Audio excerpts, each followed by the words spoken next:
It started as nothing more than an idea scribbled on the back of a napkin in a rundown coffee shop on a rainy Tuesday.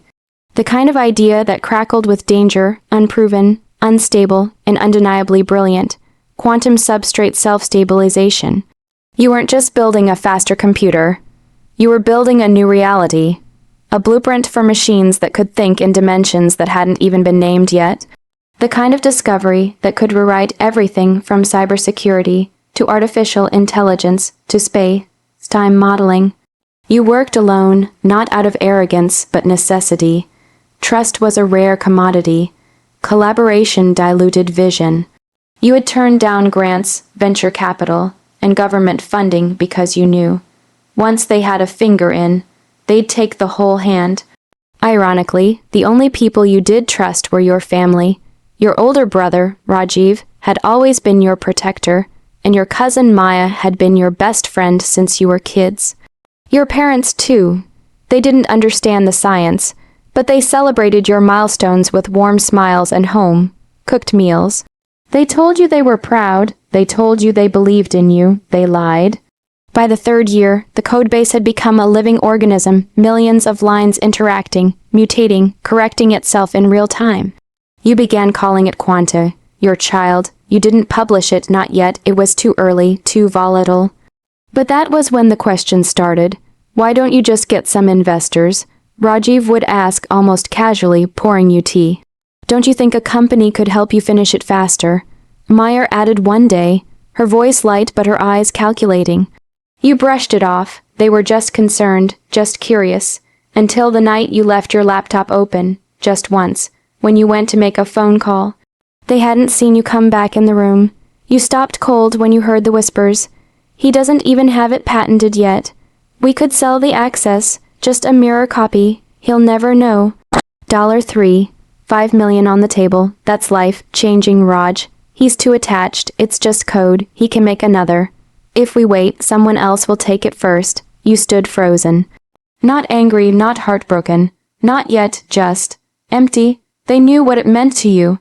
They knew the years you poured into it, the sleepless nights, the breakdowns, the moments when you thought you were insane. They saw the notebooks, the quantum chips built from scratch on your 3D printer. The months you went without electricity, just to afford better hardware. And they were going to sell it behind your back. You didn't confront them. Not right away, you smiled. You played dumb. You thanked them for their support.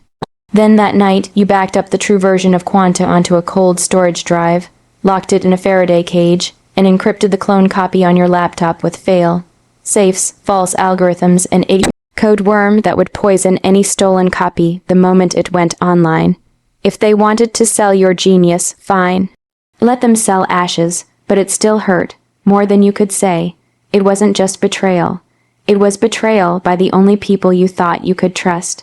You stared at your reflection that night. You were never one of them. You whispered, and in a way you weren't. Because you weren't building this for them anymore. You were building it for you. For every genius who'd ever been used. For every inventor robbed by middlemen in tailored suits and smiles too wide. For every idea stolen, bought cheap, and sold rich. They wanted to sell your future for $3, $5 million. You'd make it worth billions, and they would watch. From the outside, disappearing wasn't hard. The world expected you to fail. All it took was one blog post, cryptic, exhausted, sounding, full of vague regret and technical burnout. You claimed the project was too unstable, the field too corrupted by capitalism, the science not yet ready. You said you were walking away, going offline to rediscover what it means to be human. You even dropped a line that you were considering teaching yoga in the Himalayas. The internet took it and ran. Quantum prodigy flames out. Visionary or lunatic. Hacker disappears after breakthrough. Quanta project abandoned amid rumors of instability. Your inbox flooded with condolences. Former classmates, professors, even the same venture capitalists who had once ignored your pitches were now concerned for your mental health. But the people who didn't message you, your family, not a word from Rajiv, not a check-in from Maya.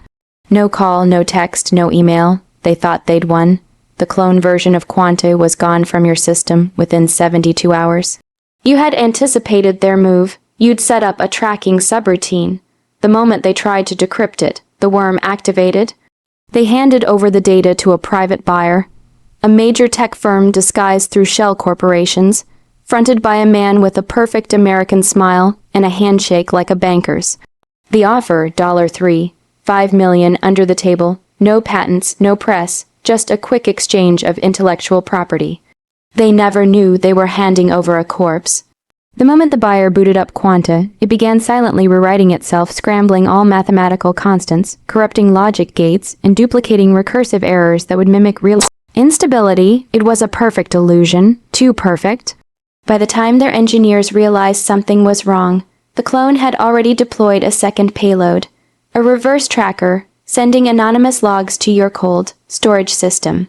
You didn't just watch them fail, you watched them burn. Emails flew back and forth in secret. The code isn't functional. We've been deceived. You said it was real. We want our money back. You sold us broken software. Lawsuits were threatened. Investigations launched. The buyer backed out of the deal in full.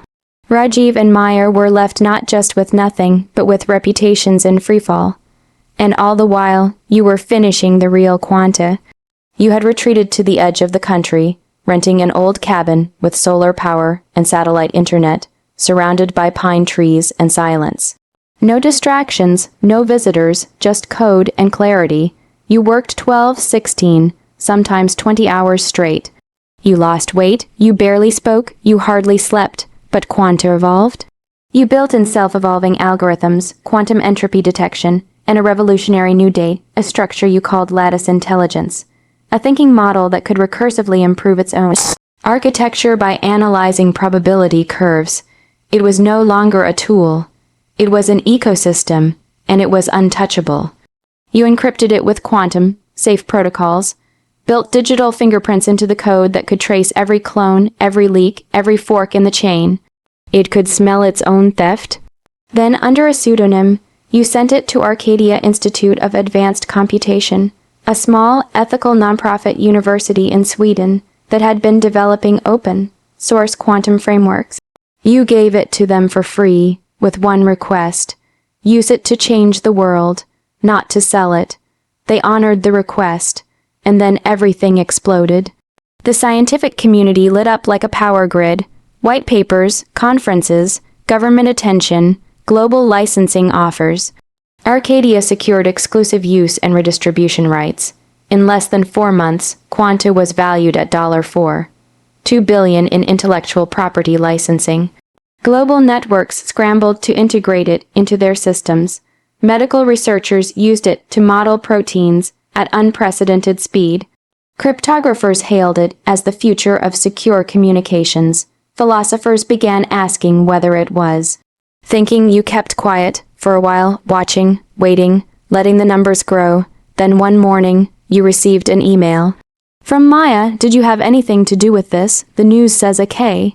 Eir developed the core framework. That's your middle name, right? Rajiv is freaking out. The buyer is threatening legal action. You've been quiet, too quiet. You didn't reply.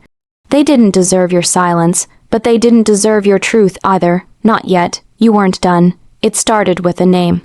Not a headline, not a press release, just a single name, buried in the acknowledgments of a white paper released by the Arcadia Institute. K. Eir, architect of the Quanta Core Framework.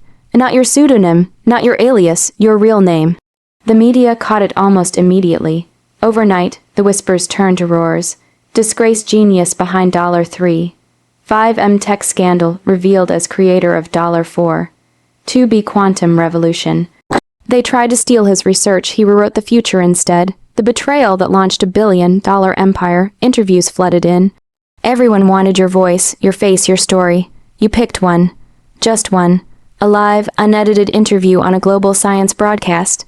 You wore black, you looked calm, sharp, tired, brilliant. They asked about Quanta. You spoke with poise. They asked about the betrayal. You paused, then you said it. The first people who tried to sell Quanta weren't strangers. They were family. My own blood tried to sell a broken version of my research behind my back. For just $3. 5 million. Gasps.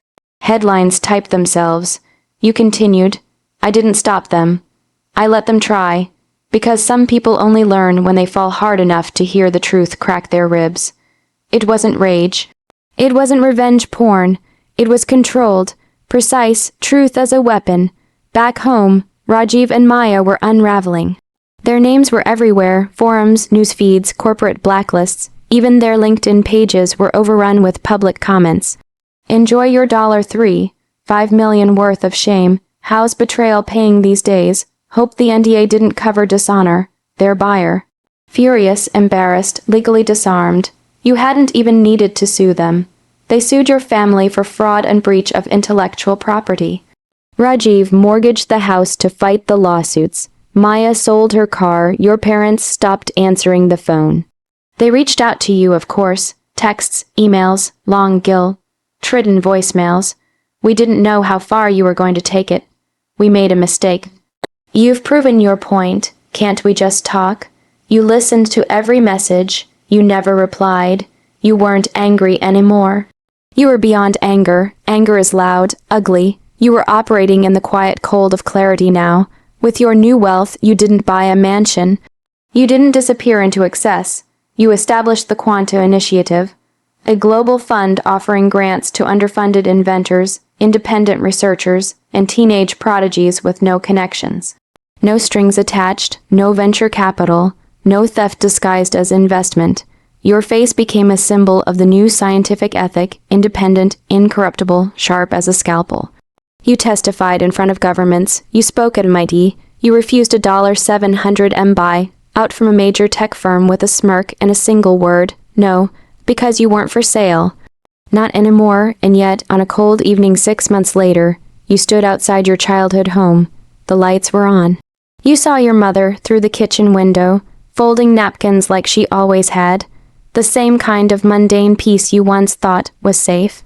You didn't knock, you didn't need to. They had already opened the door, and slammed it shut themselves. The revenge hadn't been loud, it had been surgical. You let them choose their price. They thought you were worth $3, $5 million. But you showed them the truth. You were worth $4, $2 billion, and your silence, priceless.